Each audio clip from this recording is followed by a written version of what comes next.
வேதத்தினுடைய முதல் 2 எழுத்துக்கள் என்னது? வேதத்தினுடைய முதல் 2 எழுத்துக்கள் ஆதியிலே தேவன். இந்த வார்த்தை என்ன சொல்லுது? இந்த வார்த்தை என்ன அர்த்தத்தை சொல்லுது அப்படின்னு பார்க்கும்போது, ஆதியிலே தேவன் என்ற வார்த்தை என்ன சொல்லுதுன்னா, தேவன் தான் எல்லாவற்றுக்கும் ஆதாரமாய் இருக்கிறார் என்று அர்த்தப்படுத்துகிறது. ஆதியிலே வேதத்தினுடைய முதல் 2 எழுத்துக்கள் ஆதியிலே தேவன் என்று சொல்லுகிறது. ஆங்கிலத்தில் மீன் த பிகினிங் காட் என்று சொல்லுகிறது. என்ன சொல்லுது? எல்லாவற்றுக்கும் ஆதாரம், எல்லாவற்றுக்கும் காரணர் தேவன் மட்டும்தான் என்று சொல்லுகிறது. இப்ப எல்லாவற்றுக்கும் ஆதாரமாய் தேவன் மட்டும்தான் இருக்கிறார் என்று சொல்லுது. தேவன் தான் எல்லாவற்றையும் அர்த்தப்படுத்துகிறார் என்பதையும் சொல்லுகிறது. ஏன் ஆதியிலே என்று பார்க்கும்போது எல்லாவற்றுக்கும் துவக்கம் தேவன். ஆதியாகமம் 1 அதிகாரம் 1 வசனம் என்ன சொல்லுது அப்படின்னா, எல்லாவற்றுக்கும் துவக்கம் தேவன், எல்லாவற்றுக்கும் காரணர் தேவன், எல்லாவற்றையும் அர்த்தப்படுத்துகிறது தேவன் என்று சொல்கிறது. ஏன்னா ஆதியாகமம் 1 அதிகாரத்தை நம்ம வாசிக்கும் போது தேவன் சர்வ அதிகாரமும் சர்வ வல்லமையுள்ள தேவன் என்று தன்னை வெளிப்படுத்துகிறார். அந்த சர்வ அதிகாரமும் சர்வ வல்லமையுள்ள தேவன் மட்டும்தான் அனைத்தையும் அர்த்தப்படுத்துகிறார் என்பதையும் நான் புரிந்து கொள்ள வேண்டும். ஆதியாகமம் 1 அதிகாரத்தை அப்படி நீங்க வாசிக்கும் போது ஆதியாகமம் 1 அதிகாரத்துல தேவன் பேசுகிறார்.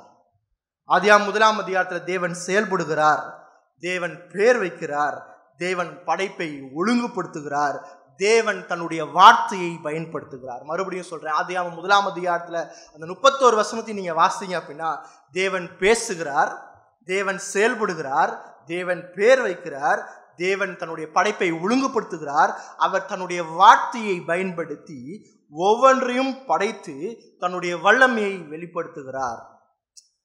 அவருடைய படைப்பை பார்க்கும்போது அவருடைய படைப்பு எப்படி இருக்குன்னா, அவரை போலவே படைக்கிறார் என்று பார்க்கிறோம். ஒழுக்கமுள்ள தேவன் ஒழுக்கமுள்ளவனாய் ஒழுக்க குணாதிசயம் உள்ள மனிதனை படைக்கிறார் என்று பார்க்கிறோம். விசேஷமா மனிதனை படைக்கும் போது ஒழுக்கமுள்ள தேவன் ஒழுக்க குணாதிசயத்தோடு மனிதனை படைக்கிறார்.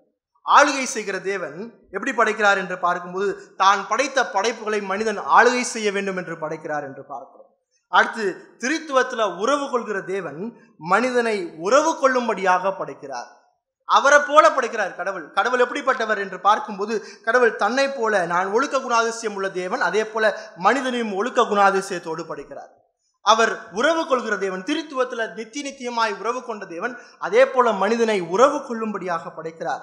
அவர் ஆளுகை செய்கிற தேவன், கடவுள் படைத்த படைப்புகளை மனிதன் ஆளுகை செய்ய வேண்டும் என்று அவர் படைத்தார் என்று பார்க்கிறோம். அதே போல தேவன் தம்மை தொடர்பு கொள்கிறார். He is communicating himself. தேவன் ஆகவே தேவன் என்ன செய்கிறார்னா, தேவன் பேசுகிறார், மனிதனையும் பேசும்படியாக படைக்கிறார். தேவன் பேசுகிறார், தேவன் தொடர்பு கொள்கிறார். எப்படி தொடர்பு கொள்ளும்? வார்த்தையின் மூலமாக பேசி தொடர்பு கொள்கிறார். ஆகவே மனிதனையும் அவர் எப்படி படைக்கிறார் என்று பார்க்கும்போது மனிதனையும் பேசும்படியாக படைக்கிறார். இதுல இன்னும் சிறப்பம்சம் என்னன்னு பார்க்கும்போது மனிதனை எப்படி படைக்கிறார்னா, படைத்த தேவன் பேசுகிறார், தான் படைத்த படைப்புகளோடு பேசுகிறார் என்று பார்க்கிறோம். படைத்த தேவன் பேசுகிறார், படைத்த தேவன் பேசி தான் படைத்த படைப்புகளோடும் பேசுகிறார் என்று பார்க்கிறோம். படைத்த படைப்புகளோடு பேசுகிறார் என்றால் படைப்புகள் அவரை புரிந்து கொள்ள வேண்டும் என்று பேசுகிறார். படைப்புகள் அவரை தெளிவாய் புரிந்து கொள்ள வேண்டும் என்று பேசுகிறார். படைத்த தேவனை புரிந்து கொள்ளும் வகையில தான், படைத்த தேவன் பேசுவதை புரிந்து கொள்ளும் வகையில தான் மனிதனாகிய நீங்களும் நானும் படைக்கப்பட்டிருக்கோம். நம்ம சாதாரணமா சக மனுஷன் எப்படி பேசி புரிந்து கொள்வது போல தேவனுடைய வார்த்தையும் நான் சாதாரணமாக பேசி புரிந்து கொள்ளும் விதத்துல தான் தேவன் நம்மை படைத்திருக்கிறார். தேவன் எப்படி படைத்திருக்கிறார் என்று பார்க்கும்போது சாதாரணமாக நீங்களும் நானும் பேசி புரிந்து கொள்கிற வகையில தான் படைச்சிருக்கிறார். ஆதியாகமம் 1 அதிகாரத்துல பார்க்கும்போது என்ன நடக்குது? தேவன் ஆதாமோடு பேசுகிறார். ஆதாமோடு பேசும்போது ஆதாமுக்கு அப்படியே புரியாம முழிச்சிட்டு நிக்கல. என்ன நடக்குது, ஏது நடக்குது, யாரு என்ன பேசுறா என்று முழிச்சுட்டுலாம் நிக்கல. அவன் தெளிவாய் தேவன் பேசினதை புரிந்து கொண்டான். அவன் ஆதாம் ஏவாளோடும் பேசினான். ஏவாளும் ஆதாம் பேசினதை தெளிவாக புரிந்து கொண்டால், அடுத்து நம்ம 2 அதிகாரத்துல பார்க்கும்போது தேவன் சாயங்காலத்திலே ஆதாமோடும் ஏவாளோடும் பேசினார் என்று பார்க்கும்போது ஆதாமும் ஏவாளும் தேவன் பேசினதை புரிந்து கொண்டார்கள். ஆகவே அந்த உறவில் சந்தோஷமாக இருந்தார்கள்.